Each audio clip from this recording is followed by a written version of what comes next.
राधे राधे दोस्तों, आज हम आपको सुनाएंगे एक सच्ची कहानी। धन्ना जाट कैसे बने धन्ना सेठ। अगर आप हमारे चैनल पर नए हैं तो प्लीज़ हमारे चैनल को सब्सक्राइब करें, वीडियो को लाइक करें और शेयर करें। धन्ना जाट का जन्म राजस्थान राज्य के जिला टोंक में एक छोटे से गांव धूमकला में हुआ था। धन्ना जी के पिताजी रामेश्वर जाट एक सामान्य किसान थे और खेती बाड़ी करके अपने परिवार का पालन पोषण करते थे। खेती बाड़ी के अलावा धन्ना जी के पिताजी रामेश्वर के पास बहुत सारी गायें थीं। धन्ना जी के परिवार के एक कुलगुरु थे जिनका नाम था पंडित त्रिलोचन जी। पंडित जी त्रिलोचन जी की सालिग्राम जी में बहुत ही ज्यादा आस्था थी। वह जहाँ भी जाते अपने साथ सालिग्राम जी को जरूर ले जाते थे। एक दिन की बात है, पंडित त्रिलोचन शास्त्री जी कई दिनों की यात्रा से करने के बाद वापस लौट रहे थे और लौटते समय कुछ दिनों के लिए अपने यजमान के घर यानी धन्ना जी के घर ठहर गए। धन्ना जी के पिताजी रामेश्वर ने पंडित त्रिलोचन शास्त्री जी की खूब सेवा की और पंडित त्रिलोचन शास्त्री जी का प्रतिदिन का नियम था कि वो पहले गंगा स्नान करते थे और गंगा स्नान करने के बाद अपनी झोली में से सालिग्राम जी को निकालते और सालिग्राम जी को आसन पर बिठाकर उनका जल अभिषेक करते थे और फिर सालिग्राम जी को भोग लगाते। उसके बाद ही पंडित जी कुछ खाते पीते थे। जब तक पंडित त्रिलोचन जी ठाकुर जी को भोग नहीं लगा लेते थे तब तक वे भोजन का एक निवाला भी ग्रहण नहीं करते थे। जब बालक धन्ना पंडित जी को यह सब करते हुए देखता तो वह उसे देखकर बड़ा ही उसे आनंद आता था। पंडित जी सालिग्राम जी को भोग लगाते और पुष्प अर्पित करते और उस समय बालक धन्ना पंडित त्रिलोचन जी के पास ही खड़ा रहता और टकटकी लगाए सालिग्राम जी को देखता रहता था। पंडित त्रिलोचन जी को सालिग्राम की सेवा करते हुए देखने में धन्ना को बड़ा ही आनंद आता था। कुछ दिनों के बाद जब पंडित जी जाने लगे तब धन्ना जो मचल उठा, क्योंकि धन्ना बालक था और पंडित जी से वह सालिग्राम लेने की जिद करने लगा और कहने लगा, मुझे तो ठाकुर जी चाहिए, बस मुझे और कुछ नहीं, मुझे तो यही वाले ठाकुर जी चाहिए। जब पंडित जी ने उस अबोध बालक की यह जिद सुनी तो पंडित जी थोड़े दुविधा में पड़ गए। भला पंडित जी अपने ठाकुर जी को उस छोटे से बालक को कैसे दे सकते थे। पंडित जी ने छोटे से धन्ना को बहलाने की बहुत कोशिश की और कहा, बेटा तुम अभी बहुत छोटे हो, तुमसे इनकी सेवा नहीं हो पाएगी। जब तुम बड़े हो जाओगे तो हम तुम्हें बढ़िया से एक और ठाकुर जी लाकर दे देंगे। धन्ना कहने लगा कि नहीं, मुझे तो यही ठाकुर जी चाहिए और अभी चाहिए, मुझे तो तुम्हारे वाले ठाकुर जी ही लेने हैं। जब धन्ना के माता पिता अपने पुत्र को जिद करते हुए देखे तो धन्ना के पिता अपने पुत्र को समझाते हुए बोले, बेटा हम लोग जाट हैं, हम लोगों से पूजा पाठ नहीं होगी, हम लोग तो सीधे साधे खेती करने वाले लोग हैं, यह पूजा पाठ करना हमारे बस की बात नहीं है, यह सब तो पंडित लोगों को ही शोभा देता है, इसलिए बेटा तुम जिद छोड़ो और पंडित जी को जाने दो। लेकिन धन्ना पर पिताजी के समझाने का कुछ फर्क नहीं पड़ा। अब तो धन्ना जोर जोर से रोने लगा और सालिग्राम जी को लेने की जिद करने लगा। अब धन्ना जी का रोना सुनकर आस पड़ोस के भी 2-4 लोग और इकट्ठा हो गए और उन्होंने पंडित जी से कहा, क्या पंडित जी तुम भी, अरे क्योंकि यह बच्चा तो किसी भी तरह से जो बहका दो, यह तो बच्चा है, इसे क्या पता चलेगा कि आम पत्थर में और सालिग्राम जी में क्या अंतर है। पंडित जी ने जब उन लोगों की ऐसी बातों को सुना तो पंडित जी कहने लगे, ठीक है, अब मुझे समझ आ गया है कि मुझे क्या करना है। दूसरे दिन पंडित जी गंगा स्नान को गए तो वहां से एक गोल मटोल और काला सा पत्थर ले आए और उस गोल मटोल पत्थर को पंडित जी ने इत्र लगाया और उसे जो रोली से तिलक किया और उस पर तुलसी के पत्र चढ़ा दिए। यह सब करने के बाद उस गोल मटोल पत्थर को उन्होंने एक ऊंचे आसन पर रख दिया और उस पत्थर के नीचे एक कपड़ा बिछाकर अपने वाले शालिग्राम जी को नीचे विराजमान कर दिया। उसके बाद पंडित जी ने धन्ना को बुलाया और बुलाकर बड़ी चालाकी से पंडित जी कहने लगे, देखो धन्ना, मैं तुम्हें अपने ठाकुर जी तो दे दूंगा, मगर मेरे पास दो ठाकुर जी हैं, एक राजा ठाकुर जी और दूसरे सिपाही ठाकुर जी हैं। बताओ बेटा, इनमें से तुम्हें कौन से ठाकुर जी चाहिए?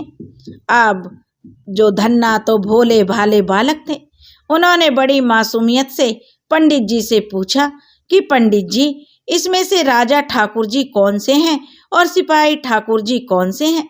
तब पंडित जी बोले, धन्ना, जो सिंहासन पर बैठे हैं वो तो राजा ठाकुर है और जो नीचे बैठे हैं वो सिपाही ठाकुर है। धन्ना जी कहने लगे, फिर तो पंडित जी, मुझे सिंहासन पर बैठने वाले राजा ठाकुर ही चाहिए। पंडित जी भी तो यही चाहते थे, इसी कारण से उन्होंने गोल मटोल पत्थर को श्रृंगार करके ऊंचे आसन पर रखा था।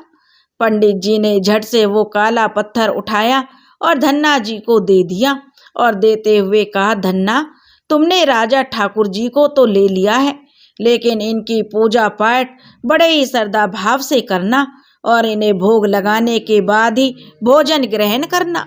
पंडित जी ने यह बातें धन्ना जी को मजाक में कही थी, लेकिन पंडित जी की यह वचन धन्ना जी के दिलो दिमाग में छप गए। इस तरह पंडित जी तो धन्ना से पीछा छुड़ाकर अपने घर चले गए। उधर वो अबोध बालक उस पत्थर को पाकर बड़ा ही प्रसन्न हुआ और बड़े ही भाव से जैसा पंडित जी कहते थे उसी तरह धन्ना जी ने उस पत्थर की सेवा करने लगे। और कहते हैं कि मानो तो देव, ना मानो तो पत्थर। दूसरे दिन जब धन्ना जी गाय चराने के लिए खेतों पर जाने लगे तो धन्ना जी की माँ ने उनके लिए बाजरे की रोटी, साग, अचार और गुड़ खाने के लिए दिया। धन्ना जी अपनी माँ से रोटियां ली और अपने ठाकुर जी को साथ में लिया और अपने ठाकुर जी को लेकर धन्ना जी गाय चराने के लिए खेतों की तरफ चल दिए। खेत पर पहुंचकर जब धन्ना जी को भूख लगी तो धन्ना जी ने अपनी रोटियां निकाली और जैसे ही खाने के लिए उन्होंने हाथ बढ़ाया तो उन्हें पंडित जी वाली बात याद आ गई कि पहले ठाकुर जी को भोग लगाना, उसके बाद ही खाना खाना है। धन्ना जी ने ठाकुर जी को निकाला और उन्हें जमीन पर एक कपड़ा बिछाकर उस पर बिठा दिया। बिठाने के बाद धन्ना जी ने अपने भोजन की पोटली उस जो पत्थर के सामने रख दी और ठाकुर जी से भोग लगाने की प्रार्थना करने लगे। धन्ना जी ने निश्चय कर लिया था, जब तक ठाकुर जी प्रकट होकर भोग नहीं लगाएंगे तब तक मैं भोजन का एक टुकड़ा भी ग्रहण नहीं करूंगा। सुबह से शाम हो गई लेकिन ठाकुर जी नहीं आए। ठाकुर जी ने भोग नहीं लगाया तो धन्ना जी ने भी शाम को वो चारों रोटियां ली और उन चारों रोटियों को गायों को खिला दिया और शाम को भूखे पेट ही घर को लौट गए। दूसरे दिन फिर से वो गाय चराने गए और फिर से ठाकुर जी को भोग लगाने के लिए प्रार्थना करने लगे, लेकिन ठाकुर जी दूसरे दिन भी उनके पास नहीं आए और 3 दिनों तक ऐसा ही चलता रहा और ठाकुर जी को वह भोग लगाते और ना ही ठाकुर जी भोग कर लगाने आते और ना ही धन्ना जो भोजन करता। ऐसे ही चौथा दिन आ गया। चौथे दिन जब गाय चराने खेतों की तरफ धन्ना जी जाने लगे तो हमेशा की तरह धन्ना जी की माँ ने फिर उनके लिए बाजरे की 4 रोटी, साग, गुड़ खाने के लिए दिया। धन्ना जी ने रोटियां ली और उसके बाद अपने ठाकुर जी को लिया और गायों को लेकर उनके पीछे पीछे खेतों की तरफ चल दिए और खेतों में पहुंचकर फिर से ठाकुर जी को भोग लगाने के लिए पुकारने लगे, ठाकुर जी भोग लगा लीजिए। लेकिन जब चौथे दिन भी ठाकुर जी नहीं आए तो धन्ना जी जोर जोर से रोने लगे और रोते रोते कहने लगे, ठाकुर जी आप तो ठहरे राजा ठाकुर, आपको तो लोग 56 प्रकार के भोग लगाते होंगे, परंतु मैं तो एक गरीब छोटा सा बालक हूँ। मैं तुम्हारे लिए 56 प्रकार का भोग कहाँ से लाऊंगा। मेरे पास तो सिर्फ बाजरे की रोटी और साग है, इसलिए मुझे लगता है तुम मेरी बाजरे की रोटी देखकर भोग नहीं लगाना चाहते। ठाकुर जी मैं 3 दिन से भूखा हूँ, क्या आपको मुझ पर तनिक भी दया नहीं आई।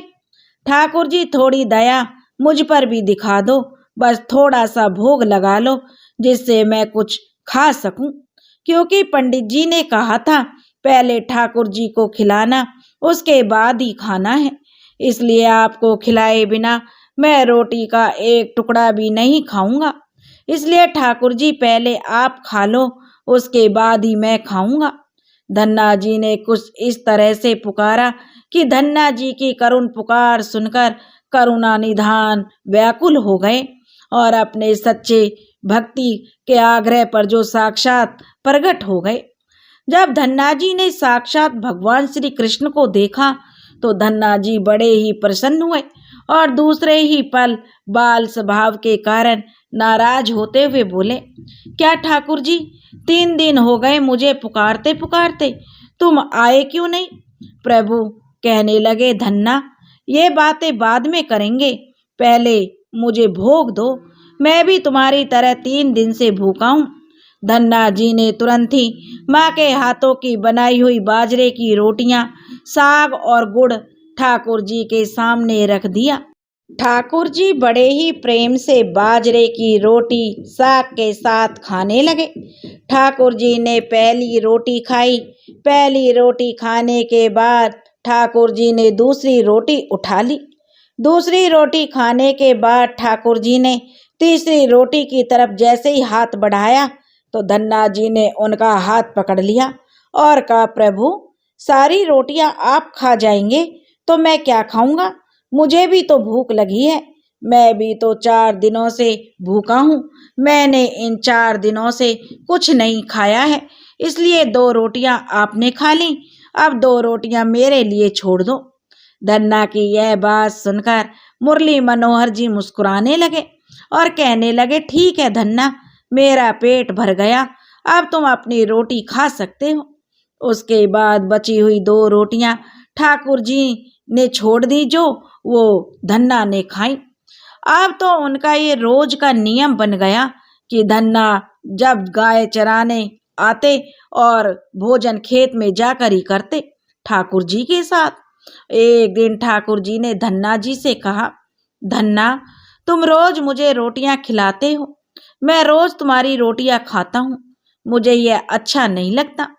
धन्ना जी कहने लगे, प्रभु क्या मुझसे कोई गलती हो गई है जो आप इस तरह की बातें बोल रहे हैं। तब ठाकुर जी बोले, धन्ना ऐसी कोई बात नहीं है, मैं तो बस इतना कहना चाहता हूँ, मैं रोज तुम्हारी मुफ्त में रोटियां खाता हूँ, यह मुझे अच्छा नहीं लगता। तुम मुझे कोई काम बता दो, मैं तुम्हारा वो काम कर दिया करूँगा और तुम मुझे रोटियां खिला दिया करना। ठाकुर जी की बात सुनकर धन्ना जी कहने लगे, हे मुरली मनोहर, हे प्रभु आप तो ठहरे राजा ठाकुर, आप भला क्या काम कर सकते हैं, और दूसरी बात मैं छोटा सा बालक, तुम्हें भला क्या काम बता सकता हूँ। तब कृष्ण जी कहने लगे, धन्ना मुझे गायों को चराने का बहुत अनुभव है, मैंने अपने बाबा के यहाँ बहुत दिनों तक गैया चराई हैं, मैं तुम्हारी रोटी के बदले तुम्हारी गैया चरा दिया करूँगा। धन्ना जी बोले, ठीक है प्रभु, जैसी तुम्हारी मर्जी। और इस तरह कृष्णा जी धन्ना की गाय चराने लगे। एक दिन की बात है जो धन्ना जी ने ठाकुर जी से पूछा, प्रभु आप मुझे रोज दर्शन देते हैं, रोज मेरे साथ खाना खाते हैं, लेकिन आप मुझे हृदय से क्यों नहीं लगाते। तब ठाकुर जी ने कहा कि धन्ना, मैं तुम्हारे सामने प्रत्यक्ष तो हो गया हूँ, तुम्हें मिल गया हूँ, लेकिन मैं पूरी तरह से तभी मिलता हूँ जब कोई सद्गुरु कृपा करके किसी जीव को अपना लेते हैं। तुमने अभी तक किसी को प्रत्यक्ष गुरु की शरणागति ग्रहण नहीं की है। जो तुम्हारे सामने प्रगट तो मैं हो गया हूँ, लेकिन अभी पूर्ण रूप से तुम्हें प्राप्त नहीं हुआ हूँ। यही कारण है मैं तुम्हें हृदय से नहीं लगा सकता। ठाकुर जी के यह वचन सुनकर धन्ना जी रोने लगे और कहने लगे, हे प्रभु, गुरु बनाना तो गुरु की बात, मुझे तो अभी भी यही ज्ञान नहीं है कि गुरु होता क्या है, गुरु कहते किसे हैं, फिर मैं किसको अपना गुरु बनाऊं, कैसे बनाऊं। तब मुरली मनोहर जी बोले, हे धन्ना, इस समय काशी में मेरे ही स्वरूप में जगत गुरु रामानंदाचार्य विराजमान है। तुम जाकर उनकी जो गुरु सेवा ले लो, तुम्हें वो अपना शिष्य बनाकर दीक्षित कर देंगे। इस समय मैं तुम्हें पूर्ण रूप से प्राप्त हो जाऊंगा। कहते हैं ना कि कृपा राम की तापर हो, तापर कृपा करें सब कोई। जब धन्ना जी जगत गुरु रामानंदाचार्य के आश्रम में पहुंचे और उनसे जब सदगति मांगी, तो जगत गुरु रामानंदाचार्य ने धन्ना जी को अपने शिष्य के रूप में स्वीकार कर लिया और उन्हें आश्रम में रहने की जगह दे दी। जब उनकी दीक्षा पूरी हो गई, तो एक दिन जगत गुरु रामानंदाचार्य ने अपने शिष्य से कहा कि धन्ना जी, तुम्हारी दीक्षा अब पूरी हो गई है, इसलिए मैं चाहता हूँ कि अब तुम अपने घर वापस चले जाओ। गुरु के ऐसे वचन सुनकर धन्ना जी की आंखों में आंसू आ गए और वो कहने लगे, गुरुदेव, एक मुझसे क्या कोई त्रुटि हो गई है जो आप मुझे जो दंड दोगे स्वीकार है, लेकिन अपने से मुझे दूर मत करो गुरुदेव। मैं तुम्हारे चरणों में रहकर ही तुम्हारी सेवा करना चाहता हूँ। तब गुरुदेव बोले, धन्ना जी, आप अपने मन से ऐसे विचार निकाल दीजिए। तुम तो मेरे सबसे प्रिय शिष्य हो। तुमने 15-16 साल की अवस्था में ही भगवत प्राप्ति कर ली है। मेरा तुम्हें घर भेजने का आश्रय यह है कि अगर तुम यहाँ रहकर भजन करोगे तो केवल तुम्हारा ही कल्याण होगा। अगर तुम अपने घर जाकर खेती बाड़ी करते हुए, अपने माता पिता की सेवा करते हुए भजन करोगे तो तुम्हारे साथ कई जीवों का उद्धार हो जाएगा। धन्ना जी, इसलिए मैं चाहता हूँ तुम अपने घर जाकर संत सेवा करते हुए शेष जीवन गुजारो। मेरा आशीर्वाद हमेशा तुम्हारे साथ रहेगा। इस प्रकार धन्ना जी गुरु दीक्षा लेकर अपने घर के लिए चल दिए। जैसे ही धन्ना जी अपने गांव के समीप पहुंचे, वैसे ही ठाकुर जी ने धन्ना जी को दर्शन दिए और उन्हें अपने हृदय से लगा लिया। ठाकुर जी के हृदय से लगकर जितनी खुशी धन्ना को मिली, उससे कहीं अधिक प्रसन्नता ठाकुर जी को हो रही थी। एक दिन फिर से वो पंडित त्रिलोचन शास्त्री जी धन्ना जी के घर आए। घर आकर पंडित जी ने देखा एक 16-17 साल का बालक माथे पर तिलक लगाए हुए, गले में रुद्राक्ष की माला डाले हुए घर के आंगन में बैठा हुआ था। जब पंडित त्रिलोचन जी ने यह देखा तो वो धन्ना जी के पिताजी से पूछने लगे कि यह बाल योगी कौन है। तब धन्ना के पिताजी कहने लगे, पंडित जी, आपने नहीं पहचाना? अरे यह हमारा वही पुत्र है जो तुमसे बचपन में शालिग्राम के लिए जिद करने लगा था। पिता की बात सुनकर पंडित जी धन्ना के पास गए और कहने लगे, कहो धन्ना भगत, क्या हाल है, क्या बात है? अब तो तुम भी तिलक वगैरह लगा के पूरे भक्त बन गए हो। धन्ना जी ने पंडित जी को प्रणाम किया और कहने लगे, हाँ पंडित जी, तुम्हारे राजा ठाकुर की कृपा से अब हमने भी गुरु दीक्षा ग्रहण कर ली है। जब पंडित जी ने पूछा कौन से गुरु से दीक्षा ली है, तब धन्ना जी ने बता दिया कि काशी जाकर मैंने रामानंदाचार्य जी से गुरु दीक्षा ली है। पंडित जी कहने लगे, बहुत बढ़िया, बहुत बढ़िया। अच्छा यह बताओ, तुम्हारे राजा ठाकुर दिखाई नहीं दे रहे, तुम्हारे राजा ठाकुर कहाँ है? तब धन्ना जी कहने लगे, ठाकुर जी यहाँ थोड़े ही हैं पंडित जी। फिर पंडित जी बोले, तो फिर कहाँ है धन्ना? तब धन्ना जी बताने लगे कि ठाकुर जी तो गए हैं गैया चराने। पंडित जी कहने लगे, हमारे ठाकुर जी तो किसी काम के नहीं है, कोई काम नहीं करते, तेरे ठाकुर जी कब से गैया चराने लगे? धन्ना जी बड़े भोलेपन से बोले, क्या बताऊं पंडित जी, बड़ी लंबी कहानी है। पहले जब ठाकुर जी से जान पहचान नहीं थी तो 3 दिन तक उन्होंने कुछ नहीं खाया। तब हमने भी ठाकुर जी का कह दिया कि जब तक तुम नहीं खाओगे तब तक हम भी कुछ नहीं खाएंगे। लेकिन पंडित जी, जैसे ही चौथा दिन हुआ, ठाकुर जी प्रकट हो गए। उस दिन से आधा मैं खाता हूँ और आधा हमारे ठाकुर जी खाते हैं। और यही नहीं, उन्होंने हमसे कहा है कि धन्ना जी, हम तुम्हारी मुफ्त में रोटियां नहीं खाएंगे, हमें तुम कोई ऐसा काम बता दो। जब मैंने पूछा कि क्या करोगे तो वो कहने लगे, हमें गैया चरानी बहुत अच्छे से आती हैं, हम रोटी के बदले तुम्हारी गैया चरा दिया करेंगे। और पंडित जी, उस दिन से आज तक वे हमारी गैया चरा रहे हैं। धन्ना जी की बात सुनकर पंडित जी और धन्ना जी के पिताजी हंसने लगे।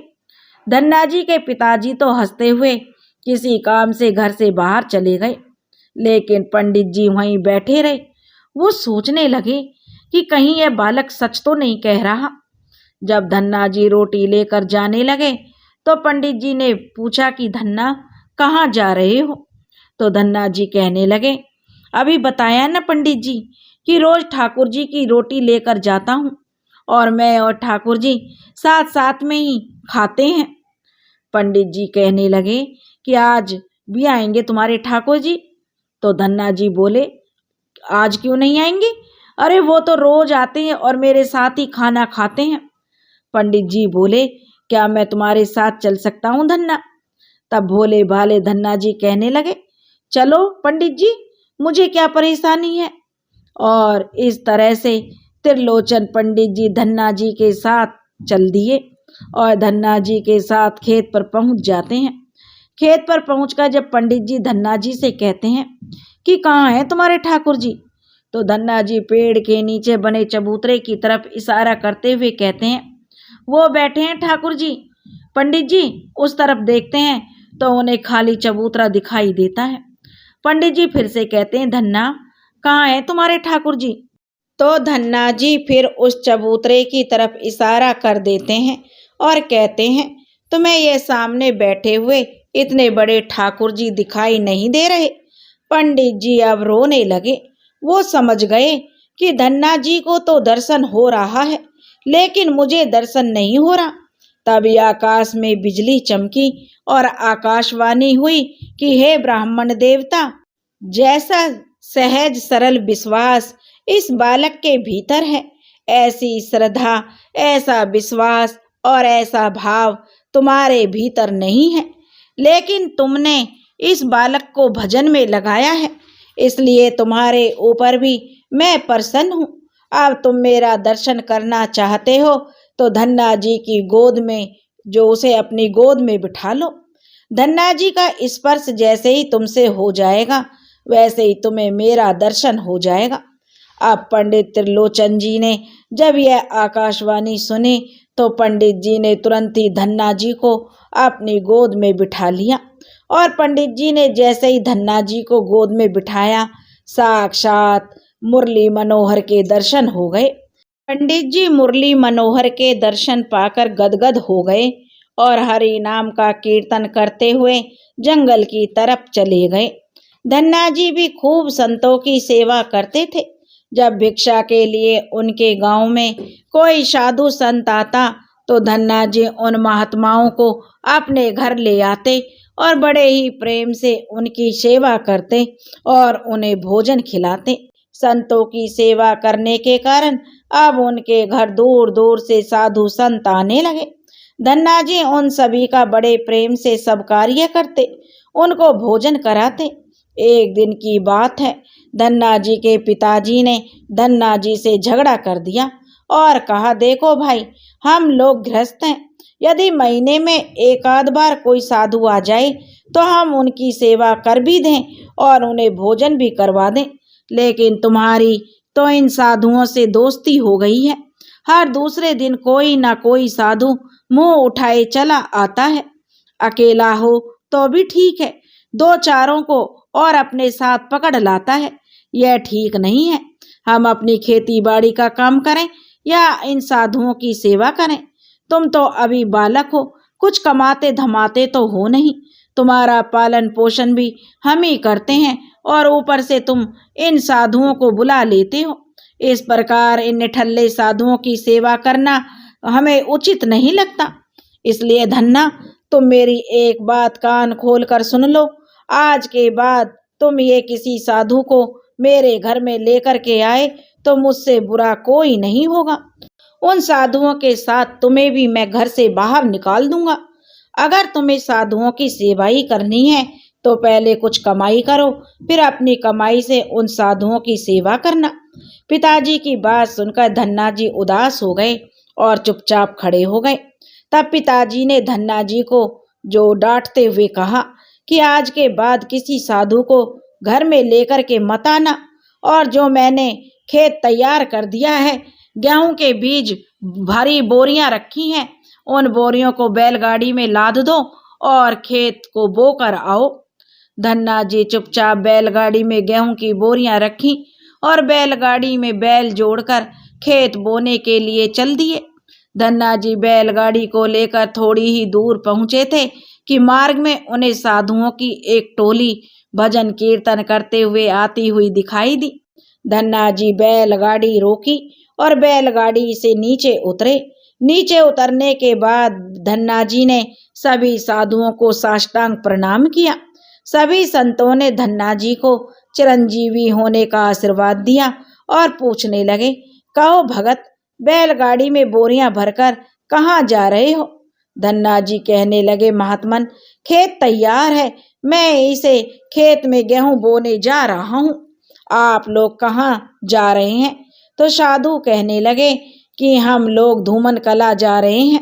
जब धन्ना जी ने पूछा कि वे वहां पर क्यों जा रहे हैं, तब साधु जी कहने लगे कि इस गांव में श्री रामानंदचार्य जी का एक शिष्य है, धन्ना भगत।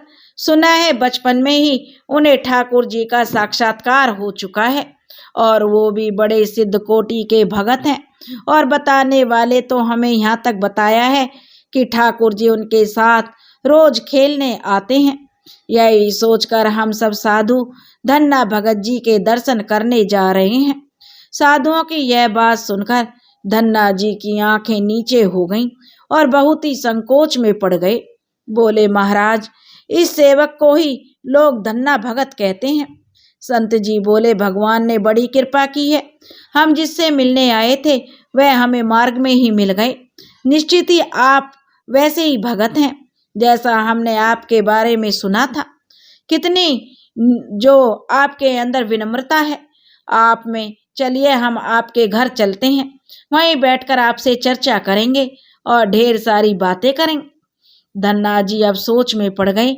आज ही पिताजी ने साधुओं को घर लाने से मना किया है और आज ही ये साधु आ गए और खेत में भी बीज बोना है, और अगर मैं इन साधुओं को घर लेकर पहुंच गया तो पिताजी बहुत गुस्सा करेंगे।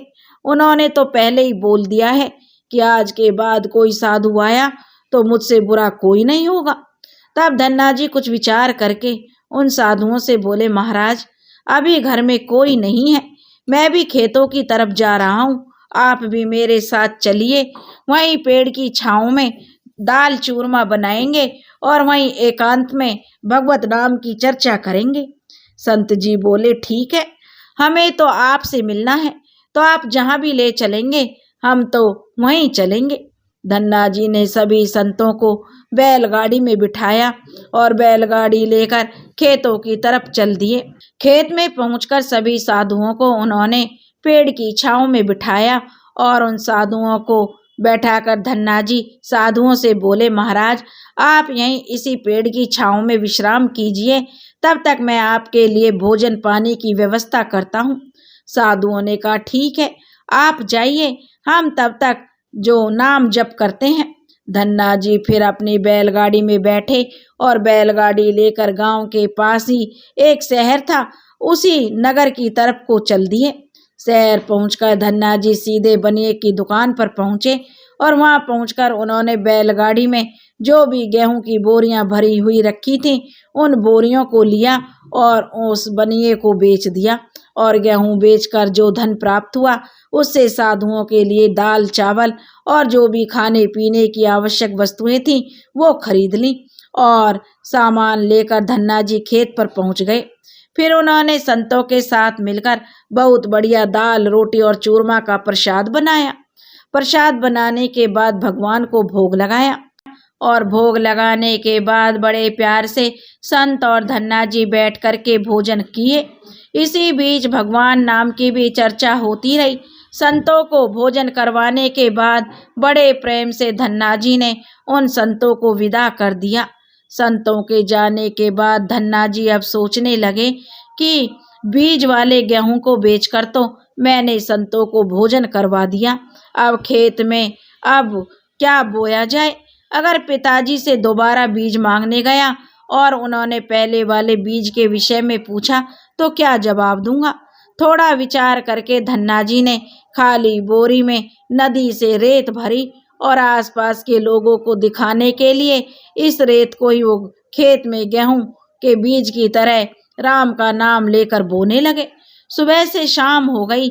जितनी बोरी में उन्होंने रेत भरा था, वह सब रेत खेत में छलक दी। आसपास के खेतों के किसान भी देख रहे थे कि धन्ना जी खेतों में गेहूं बो रहे हैं, परंतु वह तो खेतों में रेत बो रहे थे। खेत बोने के बाद धन्ना जी बड़े ही प्रसन्न मन से घर की ओर चल दिए। उनकी प्रसन्नता का कारण यह था कि जब कुछ बोया ही नहीं गया तो कुछ उगेगा भी नहीं, और जब कुछ उगेगा नहीं तब फसल भी नहीं होगी, तो देखभाल का झंझट भी नहीं रहेगा। अब पूरे साल आराम से बैठकर गुरु मंत्र का जाप करूंगा। जब धन्ना जी घर पहुंचे तो उनके पिताजी ने पूछा कि गेहूं की फसल बो दी? तो धन्ना जी ने कहा, हाँ पिताजी, मैं अच्छी तरह से जो गेहूं बो आया हूँ। कुछ दिन बीते तो धन्ना जी के पिताजी और गांव के कुछ बूढ़े लोग धन्ना जी के पास आए और कहने लगे कि धन्ना, तुमने कैसा खेत बोया है? ऐसी फसल तो हमने अपने जीवन में आज तक नहीं देखी। ऐसी अच्छी फसल, ऐसा लगता है कि जैसे गेहूं का एक एक दाना नाप नाप करके एक समान दूरी पर बोया गया हो और सारे ही दाने उगाए हैं। इतनी शानदार फसल तो हमने आज तक कभी नहीं देखी। अच्छा, यह सब तुमने कैसे किया? अब धन्ना जी सोचने लगे, यह सब मुझे ताने मार रहे हैं, खेत में कुछ हुआ ही नहीं होगा, इसीलिए सभी लोग ऐसी बातें कर रहे हैं। तब धन्ना जी ने स्वयं खेतों पर जाकर देखा तो अपने खेतों को देखकर वे बड़े ही आश्चर्यचकित हुए। उन्होंने देखा कि जो खेत में उन्होंने रेत बोई थी, वहां पर फसल उगाई है, और फसल भी ऐसी वैसी नहीं, बहुत ही सुंदर फसल। ऐसी फसल तो धन्ना जी ने भी अपने जीवन काल में कभी नहीं देखी थी। फसल को देखकर धन्ना जी को भगवान की कृपा का एहसास हुआ और उनकी आंखों में आंसू निकल आए और अब धन्ना जी जोर जोर से रोने लगे। धन्ना जी के पिताजी और अन्य गांव वालों ने जब धन्ना जी से रोने का कारण पूछा तो धन्ना जी ने रोते हुए सारी घटना गांव वाले और अपने पिताजी को बता दी। जब उन्होंने बताया कि आपने संतों को घर लाने के लिए मना कर दिया और खेत बोने के लिए गेहूं दिया था, तभी मुझे मार्ग में कुछ संत मिले और मैं उन संतों को घर नहीं लाया बल्कि खेतों पर ले गया। उसके बाद मैंने बीज वाले गेहूं की बोरियों को बनिए की दुकान पर बेचकर उन संतों को भोजन करवा दिया। उसके बाद मैंने लोगों को दिखाने के लिए बोरी में रेत भरकर उस रेत को राम नाम लेकर इस खेत में जो बो दिया। फिर वे फसल कैसे उगाई यह मैं भी नहीं जानता। धन्ना जी की बात सुनकर धन्ना जी के पिताजी की आंखों में आंसू आ गए और वे बोले, मेरा जो अहोभाग्य है जो मेरे घर में ऐसे पुत्र ने जन्म लिया। बेटा, आज के बाद हम तुमको संतों की सेवा करने से नहीं रोकेंगे। तुम खूब संतों को बुलाओ, खूब संतों की सेवा करो, हम तुम्हें अब कभी मना नहीं करेंगे। और इतना ही नहीं, आज से मैं भी भगवान की भक्ति किया करूँगा और तुम्हारे साथ संतों की सेवा किया करूँगा। उस दिन के बाद धन्ना जी और उसके परिवार वाले खूब संतों की सेवा करने लगे। कुछ समय बाद धन्ना जी की वही फसल को काटने का समय आ गया। जब फसल काटी गई तो उस फसल से हर बार की अपेक्षा 50 गुना ज्यादा गेहूं निकला। गेहूं इतना था कि गेहूं रखने के लिए धन्ना जी के घर में जगह ही नहीं बची। जब गांव वालों ने धन्ना जी के घर इतना अधिक जो अन्न का भंडार देखा तो सभी लोग इतना गेहूं देखकर आश्चर्यचकित हुए। अब तो जो धन्ना जी और उनका परिवार अपनी क्षमता के अनुसार खूब संतों की सेवा और भगवान की भक्ति करने लगा। धन्ना जी के घर हमेशा साधु संतों का तांता लगा रहता था। उनके घर साधु संतों की बड़ी बड़ी जमात आती रहती थी। धन्ना जी बड़े प्रेम से साधु संतों का जो खूब ही आदर सत्कार किया करते और धन्ना जी जब भी खेतों में कोई फसल बोते तो हर बार ऐसी ही फसल होने लगी। अब धन्ना जी अपने गांव के बड़े किसान बन गए थे। गांव के सभी लोग धन्ना जी के चमत्कार देखकर उनको पूर्ण संत मान चुके थे और उनके खेतों की मिट्टी को भी अब वे लोग चमत्कारी मानने लगे। अब जिन लोगों के खेतों में पर्याप्त फसल नहीं होती थी वे भी जो धन्ना जी के खेतों की मिट्टी ले जाकर अपने खेतों में छिड़क देते थे, जिससे उनके खेतों में भी अच्छी फसल होने लगे। चारों तरफ धन्ना जी की जय जयकार होने लगी। एक बार भगवान श्री कृष्ण ने धन्ना जी की परीक्षा लेनी चाहिए, क्योंकि धन्ना जी उस समय बड़े किसान बन गए थे। उनके घर में अन्न के भंडार भरे रहते थे। भगवान ने सोचा धन्ना जी की परीक्षा ली जाए। इस कारण धन्ना जी के गांव और आसपास के गांवों में अकाल पड़ गया। अकाल के कारण उनके गांव और आसपास के क्षेत्र के लोगों को, जो जरूरतमंद लोग थे, ब्राह्मण साधु संत, जो भी जाट लोग बिरादरी के थे, सब लोग धन्ना जी के पास मदद की उम्मीद लेकर उनके पास आने लगे। धन्ना जी भी उसी विपत्ति में के समय में उन्होंने अपने घर में रखे अन्न के भंडारों को दोनों हाथों से लुटाने लगे। कभी कोई जरूरतमंद धन्ना जी के घर से खाली हाथ लौटकर नहीं जाता था।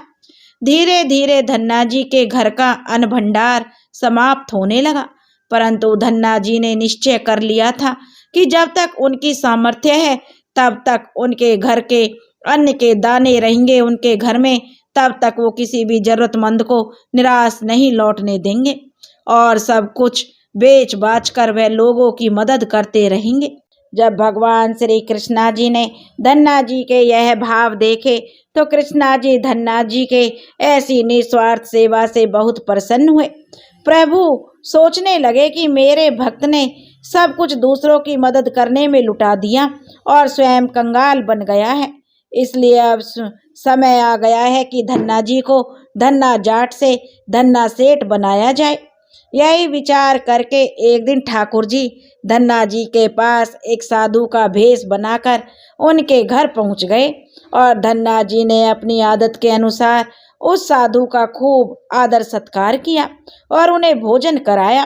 भोजन के बाद साधु ने अपनी झोली में से तुम्बा लौकी के बीज निकाले और उन्हें धन्ना जी को देते हुए कहा, धन्ना जी, इन तुम्बे के बीजों को अपने खेत में बो दो और इस तुम्बे की फसल से तुम्हें जो कुछ भी प्राप्त हो उससे अपने परिवार का पालन पोषण करते हुए लोगों की सेवा में खर्च कर देना।